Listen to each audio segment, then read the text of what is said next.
Nandyal railway station అండి. ఏంటి Nandyal railway station చూపిస్తున్నాను అనుకుంటున్నారా? నేను నంద్యాల వెళ్ళాను.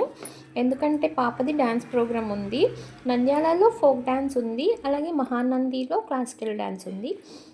నంద్యాలలో ప్రోగ్రామ్ కండక్ట్ చేశారు. అక్కడ ఒక ఫోక్ డాన్స్ చేశాము.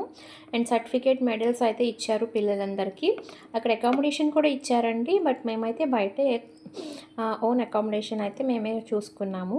అండ్ వాళ్ళు ఫుడ్ కూడా బయట తింటానంటే థాలీ ఆర్డర్ పెట్టాం. అండ్ స్టార్టర్ కావాలంటే స్టార్టర్ ఒకటి ఆర్డర్ పెట్టేసాము.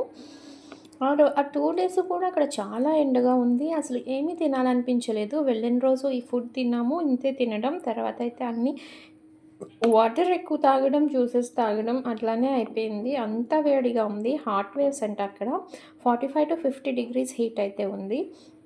అక్కడి నుంచి మహానంది వెళ్ళాము. మహానందిలో ప్రోగ్రామ్ అయిపోయిన తర్వాత అక్కడ కోనేరులో స్నానం చేస్తానంటే అందరూ కలిసి కోనేరులో స్నానం చేశారు.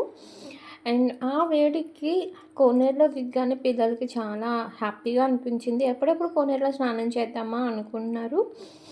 అది కూడా సక్సెస్‌ఫుల్‌గా అయిపోయింది. మహానందిలో దేవుడికి దర్శనం కూడా చాలా జరిగిందండి. వీళ్ళు కూడా మహానందిలో ప్రోగ్రామ్ చేయడానికే వచ్చారు.